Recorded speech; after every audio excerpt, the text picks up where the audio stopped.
करवा चौथ का त्योहार हिंदू धर्म में अखंड सौभाग्य और दाम्पत्य प्रेम का सबसे बड़ा प्रतीक माना जाता है। ये वो दिन है जब एक सुहागन स्त्री अपने पति की दीर्घायु और खुशहाल जीवन की कामना करते हुए सूर्योदय से लेकर चंद्रोदय तक निर्जला व्रत रखती है। ये व्रत केवल एक उपवास नहीं है, बल्कि ये समर्पण, त्याग और गहन आस्था का पर्व है जो पति पत्नी के रिश्ते को एक अद्वितीय बंधन में बांधता है। करवा चौथ की रात जब चंद्रमा क्षितिज पर उदय होते हैं, तब इस व्रत का सबसे महत्वपूर्ण चरण आता है। दिन भर की कठिन तपस्या का फल इसी समय प्राप्त होता है। व्रत खोलने की ये पूरी प्रक्रिया शास्त्रों और परंपराओं के अनुसार कुछ विशेष नियमों और 5 अनिवार्य कार्यों से बंधी हुई है। इन कार्यों को सही विधि और पूरी श्रद्धा के साथ करना अत्यंत आवश्यक है, ताकि आपका व्रत संपूर्ण माना जाए और आपको करवा माता और चंद्रदेव का पूर्ण आशीर्वाद मिल सके। इन 5 कार्यों में न केवल पूजा की औपचारिकता शामिल है, बल्कि इसमें पारिवारिक सम्मान और पति पत्नी के बीच प्रेम की गहरी भावनाएं भी निहित हैं। यदि इनमें से एक भी कार्य अधूरा रह जाए तो व्रत का फल अधूरा रह सकता है। इसलिए हर सुहागन को व्रत की रात इन 5 अनिवार्य कार्यों की सही विधि और महत्व को जानना चाहिए। कार्य 1, करवा माता और गणेश जी की विधिवत पूजा। व्रत खोलने से पहले चांद निकलने के समय के आसपास आपको अपने पूजा स्थल पर करवा माता और भगवान गणेश की विधिवत पूजा करनी चाहिए। ये कार्य इसलिए सबसे पहले किया जाता है क्योंकि करवा माता को सुहाग की देवी और गणेश जी को विघ्नहर्ता माना जाता है। किसी भी शुभ कार्य को शुरू करने से पहले गणेश जी की आराधना बाधाओं को दूर करती है और पूजा को सफलता प्रदान करती है। इस पूजा की विधि सरल है, लेकिन इसमें श्रद्धा का भाव गहरा होना चाहिए। सबसे पहले पूजा की चौकी पर करवा माता या उनकी तस्वीर और गणेश जी को स्थापित करें। मिट्टी के करवे कलश को जल और अनाज से भरकर उस पर रोली, कुमकुम और अक्षत लगाएं। करवे पर मौली कलावा बांधना अत्यंत शुभ माना जाता है। अब दीपक जलाएं और धूप बत्ती प्रज्वलित करें। करवा माता को 16 श्रृंगार का सामान जैसे कि चूड़ियां, बिंदी, सिंदूर, मेहंदी और लाल चुनरी अर्पित करें। ये श्रृंगार सुहाग की रक्षा और समृद्धि का प्रतीक है। पूजा के दौरान करवा चौथ की कथा या कहानी अवश्य सुने या पढ़ें। ये कथा वीरवती और करवा माता के त्याग और निष्ठा को दर्शाती है और व्रत के मूल उद्देश्य को याद दिलाती है। कथा सुनने के बाद आरती करें और भोग लगाएं। भोग में पूड़ी, हलवा या मिठाई शामिल होनी चाहिए। इस पूजा का समापन इस संकल्प के साथ करें कि हे करवा माता और गणेश जी, मैंने ये व्रत अपने पति की लंबी उम्र के लिए रखा है। कृपया मेरे इस प्रयास को सफल बनाएं और हमारे दाम्पत्य जीवन में सुख शांति बनाए रखें। इस चरण को पूरी एकाग्रता के साथ करने के बाद ही आप अगले सबसे प्रतीक्षित कार्य यानी चंद्रमा को अर्घ्य देने की ओर बढ़ सकते हैं। इस पूजा से आपके व्रत को दैवीय स्वीकृति प्राप्त होती है। कार्य 2, चंद्रमा को अर्घ्य और दर्शन की वैज्ञानिक और आध्यात्मिक महत्ता। करवा चौथ व्रत की रात का सबसे प्रतीक्षित और सबसे महत्वपूर्ण क्षण तब आता है जब चंद्रमा उदय होता है। दिन भर की कठिन निर्जला तपस्या का समापन इसी क्षण होता है। चंद्रमा को अर्घ्य देना न केवल एक धार्मिक अनुष्ठान है, बल्कि इसके पीछे वैज्ञानिक और ज्योतिषीय महत्व भी निहित है। हिंदू ज्योतिष में चंद्रमा को मन का कारक माना जाता है। ये शांति, शीतलता और भावनाओं का प्रतिनिधित्व करता है। व्रत के दौरान शरीर और मन दोनों अत्यधिक तनाव की स्थिति में होते हैं, क्योंकि स्त्री ने पूरे दिन अन्न और जल का त्याग किया होता है। चंद्रमा के उदय होते ही उसकी शीतल रश्मियां किरणें व्रत रखने वाली स्त्री के शरीर और मन को शांत करती हैं। अर्घ्य देने की क्रिया और चंद्रमा के दर्शन से शरीर को ठंडक मिलती है और मानसिक शांति प्राप्त होती है। ये एक प्रकार का प्राकृतिक विश्राम है जो शरीर को व्रत तोड़ने के लिए तैयार करता है। चंद्रमा को अर्घ्य देने की प्रक्रिया में कुछ विशेष नियमों का पालन करना अनिवार्य है। छलनी का उपयोग। हर सुहागन महिला छलनी का उपयोग करके चंद्रमा के दर्शन करती है। धार्मिक रूप से छलनी अशुभ तत्वों और नकारात्मक ऊर्जा को छानने का प्रतीक है। जब महिला छलनी से पहले चांद को देखती है और फिर तुरंत अपने पति का चेहरा देखती है, तो ये माना जाता है कि वो अपने पति के लिए दीर्घायु और सुरक्षा का वरदान मांग रही है। छलनी हर प्रकार की बाधा को दूर करती है। चांद को देखने के तुरंत बाद उसी छलनी से अपने पति का चेहरा देखना अनिवार्य है। इस समय महिला अपने पति के लिए मौन प्रार्थना करती है। ये क्रिया पति पत्नी के रिश्ते की पवित्रता और एकता को दर्शाती है। चंद्रमा को अर्घ्य देने के लिए जल में कुछ विशेष सामग्री मिलाई जाती है। जल में दूध, अक्षत, रोली या कुमकुम और कुछ फूल मिलाए जाते हैं। अर्घ्य हमेशा शांत और पवित्र मन से दिया जाना चाहिए। चंद्रमा की ओर देखते हुए जल की धारा अर्पित करते समय चंद्रदेव से प्रार्थना की जाती है कि वे उनके पति को दीर्घायु, स्वास्थ्य और समृद्धि प्रदान करें। इस दौरान ओम सोमाय नमः या ओम चंद्रमसे नमः जैसे मंत्रों का जाप करना अत्यंत शुभ माना जाता है। ज्योतिष शास्त्र के अनुसार चंद्रमा को अर्घ्य देने से कुंडली में चंद्रमा की स्थिति मजबूत होती है। जिन महिलाओं की कुंडली में चंद्रमा कमजोर होता है या मानसिक तनाव रहता है, उनके लिए यह क्रिया अत्यंत फलदायी है। यह न केवल वैवाहिक सुख प्रदान करता है, बल्कि पारिवारिक सामंजस्य और शांति को भी बढ़ाता है। अर्घ्य देने के बाद ही व्रत को तोड़ने का मार्ग प्रशस्त होता है और यह सुनिश्चित करता है कि व्रत के सभी पुण्य आपके पति के जीवन में सकारात्मक ऊर्जा बनकर प्रवाहित हों। ये अनुष्ठान न केवल धार्मिक महत्व रखता है, बल्कि ये पति पत्नी के बीच एक भावनात्मक जुड़ाव भी स्थापित करता है। जहां पत्नी अपनी तपस्या से पति के जीवन को प्रकाशित करने का प्रयास करती है, ठीक वैसे ही जैसे चंद्रमा अपनी शीतलता से पृथ्वी को शांत करता है। इस अनुष्ठान को पूर्ण करने के बाद ही अगला चरण आता है पति के हाथों से जल ग्रहण करना। कार्य 3, पति के हाथों से जल ग्रहण और आशीर्वाद की परंपरा। चंद्रमा को अर्घ्य देने और पूजा समाप्त करने के बाद व्रत का सबसे भावनात्मक और पारिवारिक चरण आता है अपने पति के हाथ से जल ग्रहण करके व्रत का पारण करना। ये केवल प्यास बुझाने की क्रिया नहीं है, बल्कि ये समर्पण और स्वीकृति का एक गहरा प्रतीक है जो पति पत्नी के रिश्ते की नींव को और मजबूत करता है। इस चरण की शुरुआत में पत्नी चंद्रमा को अर्घ्य देने के बाद अपने पति की आरती उतारती है। यह क्रिया पति के प्रति सम्मान और उन्हें जीवन में देवता तुल्य स्थान देने का प्रतीक है। आरती के बाद पत्नी झुककर या पैर छूकर अपने पति का आशीर्वाद लेती है।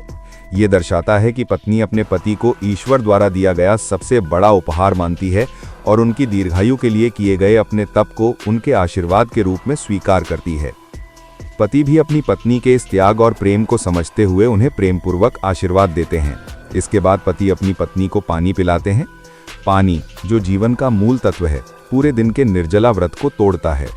ये जल ग्रहण इस बात का प्रतीक है कि पति अपनी पत्नी के स्वास्थ्य और जीवन की जिम्मेदारी ले रहे हैं। इसके तुरंत बाद पति अपनी पत्नी को मिठाई या पहला कौर खिलाते हैं। यह क्रिया वैवाहिक जीवन में मिठास और खुशहाली बनाए रखने का संकल्प है। जल ग्रहण का मनोवैज्ञानिक और आध्यात्मिक अर्थ। मनोवैज्ञानिक रूप से यह क्रिया पति और पत्नी के बीच परस्पर निर्भरता को दर्शाती है। पत्नी की भक्ति का फल पति के हाथों से प्राप्त होता है, जो ये सुनिश्चित करता है कि उनका संबंध केवल भौतिक नहीं बल्कि आध्यात्मिक भी है। यह क्रिया पति को यह महसूस कराती है कि उनकी पत्नी ने उनके लिए एक महान त्याग किया है, जिससे उनके मन में पत्नी के प्रति गहरा सम्मान और कृतज्ञता उत्पन्न होती है। आध्यात्मिक दृष्टिकोण से हिंदू धर्म में यह माना जाता है कि पत्नी का व्रत सीधे पति के आयुष को बढ़ाता है। पति के हाथों से जल ग्रहण करना यह सुनिश्चित करता है कि व्रत का संपूर्ण पुण्य सीधे पति की ऊर्जा से होकर पत्नी के शरीर में प्रवाहित हो। यह एक प्रकार का ऊर्जा विनिमय है जो दोनों के जीवन को सामंजस्य और सकारात्मकता से भर देता है। व्रत तोड़ने के लिए हमेशा सात्विक और पोषक भोजन का उपयोग किया जाना चाहिए, जैसे कि पूड़ी, हलवा या फल। भारी या तामसिक भोजन वर्जित होता है, क्योंकि यह शरीर को नुकसान पहुंचा सकता है जो पूरे दिन खाली रहा है। जल और भोजन ग्रहण करने के बाद पत्नी को अपने पति से कोई उपहार या सांकेतिक भेंट जरूर स्वीकार करनी चाहिए। अक्सर ये भेंट सुहाग की सामग्री जैसे चूड़ियां, सिंदूर या कपड़े होते हैं। ये परंपरा इस बात को सुनिश्चित करती है कि पति भी अपनी पत्नी के लिए आशीर्वाद और सौभाग्य का स्रोत बने। इस कार्य के पूर्ण होने से ही दाम्पत्य जीवन में प्रेम, विश्वास और समृद्धि का चक्र पूरा होता है। यह चरण करवा चौथ की रात को एक निजी और अंतरंग उत्सव में बदल जाता है, जो सार्वजनिक पूजा से हटकर केवल पति पत्नी के पवित्र बंधन पर केंद्रित होता है। कार्य 4, सासू मां को बायना देना और आशीर्वाद लेना। करवा चौथ व्रत की रात चांद की पूजा और पति के हाथों से पारण के बाद जो चौथा कार्य सबसे अत्यधिक महत्वपूर्ण माना जाता है, वह है अपनी सासू मां को बायना देना और उनके चरण छूकर आशीर्वाद लेना। यह कार्य भारतीय संस्कृति और हिंदू परंपरा में परिवार के प्रति सम्मान, ज्येष्ठों के प्रति आदर और पीढ़ी दर पीढ़ी सुहाग की परंपरा को आगे बढ़ाने का प्रतीक है। बायना क्या है और इसका महत्व? बायना या बयाना उन उपहारों और सामग्रियों का समूह होता है जो बहू अपनी सासू मां को सौभाग्य, श्रद्धा और कृतज्ञता के प्रतीक के रूप में अर्पित करती है। यह इस बात का प्रतीक है कि बहू अपने सुहाग के लिए करवा माता और ईश्वर से जो आशीर्वाद मांग रही है, उसमें वह अपनी सासू मां को भी शामिल करती है, जिन्होंने उसे इस पवित्र परंपरा को निभाने का अवसर दिया है। बायने में आमतौर पर निम्नलिखित वस्तुएं शामिल होती हैं। मिठाई, यह रिश्ते में मिठास और खुशहाली बनाए रखने का प्रतीक है। फल और मेवे, समृद्धि और उत्कृष्टता का प्रतीक। श्रृंगार का सामान जैसे चूड़ियाँ, सिंदूर, बिंदी और मेहंदी, ये वस्तुएं इस बात का प्रतीक हैं कि सासू माँ का सुहाग भी अखंड बना रहे। वस्त्र, सासू माँ के लिए एक साड़ी या सूट जो उनके प्रति सम्मान दर्शाता है। दक्षिणा, नकद राशि या सिक्का जो आध्यात्मिक पुण्य और धन धान्य की वृद्धि के लिए दिया जाता है। बायना देते समय बहू इसे पूरी श्रद्धा के साथ सासू माँ को समर्पित करती है और उनके पैर छूकर आशीर्वाद लेती है। यह क्रिया बहू के लिए अखंड सौभाग्य का आशीर्वाद सुनिश्चित करती है। यह परंपरा केवल वस्तुओं का आदान प्रदान नहीं है, ये सासू माँ से सुहाग का आशीर्वाद प्राप्त करने का एक शक्तिशाली माध्यम है। सास अपने अनुभव और तपस्या के बल पर बहू को अपने दाम्पत्य जीवन में आने वाली बाधाओं से लड़ने और खुशहाल रहने का आशीर्वाद देती हैं। यह पारिवारिक बंधन को मजबूत करता है और रिश्तों में गर्माहट लाता है। अगर किसी कारणवश सासू माँ पास में नहीं है तो इस परंपरा को निभाना और भी महत्वपूर्ण हो जाता है। सासू माँ की अनुपस्थिति में ये बायना घर की किसी अन्य ज्येष्ठ सुहागन महिला जैसे ननद, जेठानी या चाची सास को दिया जा सकता है, जिनके पैर छूकर आशीर्वाद लिया जाता है। यदि परिवार में कोई ज्येष्ठ महिला उपलब्ध ना हो तो यह बायना किसी ब्राह्मणी या गरीब सुहागन महिला को दान किया जा सकता है। यह दान इस बात को सुनिश्चित करता है कि आपके व्रत का पुण्य नष्ट ना हो और सौभाग्य बना रहे। कुछ परंपराओं में इसे सीधे करवा माता के मंदिर में समर्पित किया जाता है। बायना देने और आशीर्वाद लेने की यह क्रिया यह संदेश देती है कि सुहाग केवल पति पत्नी के बीच का बंधन नहीं है, बल्कि यह पूरे परिवार और पीढ़ियों के आशीर्वाद से पोषित होता है। यह वह पुण्य कर्म है जो सौभाग्य को अखंड बनाता है। कार्य 5, व्रत का पारण और सात्विक भोजन की महत्ता। व्रत की रात का 5वां और अंतिम अनिवार्य कार्य है व्रत का पारण करना और सात्विक भोजन ग्रहण करना। चंद्रमा को अर्घ्य देने, पति के हाथों से जल पीने और सासू माँ को बायना देने के बाद यह चरण शारीरिक और आध्यात्मिक दोनों ही दृष्टियों से सबसे महत्वपूर्ण है। दिन भर निर्जला रहने के बाद शरीर को सही ढंग से पोषण देना और व्रत के पुण्य को स्थिर करना आवश्यक है। पारण हमेशा पति के हाथों से जल और पहला कौर लेने के बाद किया जाता है, लेकिन इसके बाद मुख्य भोजन को धीरे धीरे और नियमों के अनुसार ही शुरू करना चाहिए। पूरे दिन खाली रहे पेट में अचानक से भारी या मसालेदार भोजन डालना स्वास्थ्य के लिए हानिकारक हो सकता है। इसलिए पारण की शुरुआत हमेशा हल्के, पचने में आसान और पोषक तत्वों वाले भोजन से करनी चाहिए। पहला भोजन, अक्सर परंपरा में दूध, दही, फल या मीठी पूड़ी हलवा शामिल होता है। ये भोजन तुरंत ऊर्जा प्रदान करता है और पेट को धीरे धीरे सामान्य अवस्था में लाता है। सात्विक भोजन का पालन। पारण के बाद रात का भोजन पूरी तरह से सात्विक होना चाहिए। तामसिक भोजन जैसे लहसुन, प्याज, मांस, मदिरा को कड़ाई से वर्जित माना जाता है। सात्विक भोजन का आध्यात्मिक और वैज्ञानिक महत्व। करवा चौथ का व्रत केवल शारीरिक त्याग नहीं है, बल्कि ये मन की शुद्धता और उच्च आध्यात्मिक ऊर्जा को प्राप्त करने का माध्यम है। जब व्रत खोला जाता है तब भी ये शुद्ध ऊर्जा बनी रहनी चाहिए। सात्विक भोजन जो प्रकृति से शुद्ध, शांत और हल्का होता है, इस ऊर्जा स्तर को बनाए रखने में मदद करता है। यदि व्रत खोलने के बाद तामसिक भोजन किया जाता है तो ये मन को चंचल और अशांत कर देता है, जिससे पूरे दिन की गई तपस्या का आध्यात्मिक लाभ कम हो सकता है।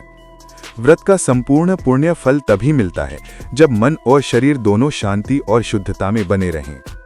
वैज्ञानिक दृष्टि से भी निर्जला व्रत के बाद सात्विक भोजन अत्यंत आवश्यक है। पाचन तंत्र को आराम। पूरे दिन पानी और भोजन न मिलने के कारण पाचन तंत्र विश्राम की अवस्था में होता है। सात्विक भोजन जो कम तेल और मसालों से बना होता है, पेट पर अतिरिक्त भार नहीं डालता और पाचन क्रिया को आसानी से शुरू करने में मदद करता है। शरीर को हाइड्रेट करना। व्रत तोड़ने के तुरंत बाद पानी, जूस या दूध जैसे पेय पदार्थ लेना निर्जलीकरण को दूर करने और शरीर को पुनः हाइड्रेट करने के लिए महत्वपूर्ण है। ऊर्जा की पुनः पूर्ति। हलवा, चावल या फल जैसे सात्विक भोजन में कार्बोहाइड्रेट होते हैं जो शरीर को जल्दी ऊर्जा प्रदान करते हैं, जिससे व्रत के कारण होने वाली कमजोरी दूर होती है। भोजन के बाद का अनुष्ठान। व्रत का पारण पूर्ण करने के बाद ये सलाह दी जाती है कि पति पत्नी दोनों शांतिपूर्ण और प्रेमपूर्ण माहौल में समय बिताएं। ईश्वर और करवा माता के प्रति कृतज्ञता व्यक्त करें। व्रत की रात जल्दी सोना और शांत रहना शुभ माना जाता है। इस तरह से पांचों अनिवार्य कार्यों को पूरा करने से व्रत का चक्र पूर्ण होता है और सुहागन को अखंड सौभाग्य और पति की लंबी उम्र का आशीर्वाद प्राप्त होता है। ये रात सिर्फ पूजा की नहीं, बल्कि प्रेम, समर्पण और पारिवारिक एकजुटता का उत्सव की रात है। करवा चौथ की रात किए जाने वाले 5 अनिवार्य कार्य केवल परंपराएं नहीं हैं, बल्कि एक गहन आध्यात्मिक और ज्योतिषीय सिद्धांतों पर आधारित एक संपूर्ण अनुष्ठान है। व्रत के समापन की इस प्रक्रिया के हर चरण में दैवीय ऊर्जा का आह्वान किया जाता है, ताकि पति पत्नी के जीवन में दीर्घकालिक शांति और समृद्धि बनी रहे। 1. चंद्रमा का ज्योतिषीय और वैज्ञानिक महत्व। करवा चौथ का व्रत हमेशा कार्तिक मास की कृष्ण पक्ष की चतुर्थी को रखा जाता है। ये तिथि चंद्रमा की पूजा के लिए अत्यंत शुभ मानी जाती है। ज्योतिष में चंद्रमा मन, माता, शीतलता, भावनाएं और वैवाहिक सुख का कारक होता है। स्त्री और चंद्रमा। व्रत रखने वाली स्त्री, पत्नी का संबंध चंद्रमा से गहरा होता है। चंद्रमा की शांत और शीतल ऊर्जा स्त्री के भावनात्मक स्वास्थ्य और मानसिक शांति को प्रभावित करती है। पूरे दिन के उपवास से उत्पन्न शारीरिक तप को शांत करने के लिए चंद्रमा की शुभ रश्मियां अत्यंत आवश्यक हैं। अर्घ्य और ऊर्जा संतुलन। चंद्रमा को अर्घ्य देने से कुंडली में कमजोर चंद्रमा को बल मिलता है। ये माना जाता है कि अर्घ्य का जल चंद्रमा की सकारात्मक ऊर्जा को अवशोषित करके वापस व्रतधारी को देता है, जिससे मन शांत होता है और निर्णय लेने की क्षमता बढ़ती है। पति पत्नी के रिश्ते में सामंजस्य और भावनात्मक स्थिरता के लिए मजबूत चंद्रमा का होना अनिवार्य है। दीर्घायु का संबंध। चंद्रमा को आयु और दीर्घायु से भी जोड़ा जाता है। चंद्रदेव को अर्घ्य देकर पत्नी अपने पति के लिए आयुष्य की वृद्धि का वरदान मांगती है। 2. करवा माता और चौथ माता का पौराणिक आधार। करवा माता और चौथ माता गणेश जी की बहन की पूजा व्रत के सफल समापन के लिए अनिवार्य है। करवा माता की कथा, जिसमें उन्होंने अपनी पतिव्रता शक्ति से यमराज को भी अपने पति के प्राण लौटाने के लिए बाध्य कर दिया था, इस व्रत का मूल आधार है। व्रत का संकल्प। करवा माता की पूजा करके स्त्री ये संकल्प दोहराती है कि वो अपने पति के लिए किसी भी संकट का सामना करने को तैयार है। करवा और गणेश जी की पूजा करने से यह सुनिश्चित होता है कि व्रत की प्रक्रिया में कोई विघ्न न आए और पत्नी की तपस्या का फल सीधे उसके पति के जीवन में सुरक्षा और खुशहाली बनकर प्रवाहित हो। अखंड सौभाग्य का वरदान। करवा माता स्वयं अखंड सौभाग्य की देवी मानी जाती हैं। उन्हें 16 श्रृंगार अर्पित करना और कथा सुनना व्रतधारी को सदा सुहागन रहने का अमूल्य वरदान दिलाता है। 3. छलनी और धागे की प्रतीकात्मकता। पूजा में उपयोग होने वाली छलनी और मौली, लाल धागा भी गहरे प्रतीकात्मक अर्थ रखते हैं। छलनी का कार्य अवांछित चीजों को छानना है। जब पत्नी छलनी से चांद और फिर पति को देखती है तो ये माना जाता है कि वो अपने पति के जीवन में आने वाले सभी कष्टों, नकारात्मकताओं और बीमारियों को छानकर दूर कर रही है और केवल शुभता को ही स्वीकार कर रही है। मौली। मिट्टी के करवे पर मौली, कलावा बांधना सुरक्षा के धागे का प्रतीक है। ये धागा ब्रह्मा, विष्णु और महेश तीनों की शक्तियों को समाहित करता है। ये करवे में रखी शुभ ऊर्जा को स्थिर करता है और पत्नी के पति को दैवीय सुरक्षा प्रदान करने का माध्यम बनता है। इस प्रकार करवा चौथ की रात के ये 5 अनिवार्य कार्य केवल रस्मों की अदायगी नहीं है, बल्कि ये खगोल विज्ञान, पौराणिक कथाओं और गहन आध्यात्म का एक शक्तिशाली संगम है, जो पति पत्नी के रिश्ते को त्रिकालदर्शी और अखंड बनाते हैं। करवा चौथ का व्रत और विशेषकर रात को किए जाने वाले 5 अनिवार्य कार्य केवल धार्मिक कर्मकांड नहीं है। आधुनिक संदर्भ में ये क्रियाएं पारिवारिक मूल्यों, आपसी सम्मान और पति पत्नी के रिश्ते को गहरा करने के लिए एक शक्तिशाली सामाजिक उपकरण का काम करती हैं। ये व्रत ये साबित करता है कि परंपराएं समय के साथ प्रासंगिक बनी रह सकती हैं, बशर्ते उनके मूल सार को समझा जाए। 1. पति के हाथों से पारण, समानता और कृतज्ञता का प्रतीक। आधुनिक युग में जहां स्त्री पुरुष समानता पर जोर दिया जाता है, पति के हाथों से पानी पीकर व्रत तोड़ना एक नया अर्थ लेता है। पारस्परिक सम्मान। ये क्रिया पत्नी के त्याग के लिए पति द्वारा कृतज्ञता व्यक्त करने का सबसे भावनात्मक तरीका है। पति द्वारा पत्नी को जल पिलाना इस बात का प्रतीक है कि वो न केवल उसके जीवन की रक्षा का संकल्प लेता है, बल्कि उसके शारीरिक स्वास्थ्य और भावनात्मक आवश्यकताओं का भी ध्यान रखता है। ये कार्य रिश्ते में बराबर का सम्मान स्थापित करता है, जहां एक साथी त्याग करता है और दूसरा साथी उस त्याग का आभार व्यक्त करता है। भावनात्मक जुड़ाव। पूरे दिन के अलगाव और तपस्या के बाद ये अंतरंग क्षण पति पत्नी के बीच के भावनात्मक बंधन को मजबूत करता है। ये एक निजी उत्सव बन जाता है जो उन्हें याद दिलाता है कि वो जीवन के सबसे गहरे समर्थक हैं। 2. सासू माँ को बायना, पीढ़ियों का सेतु। सासू माँ को बायना देने और उनका आशीर्वाद लेने की परंपरा आधुनिक परिवारों में पीढ़ियों के बीच सामंजस्य स्थापित करने में महत्वपूर्ण है।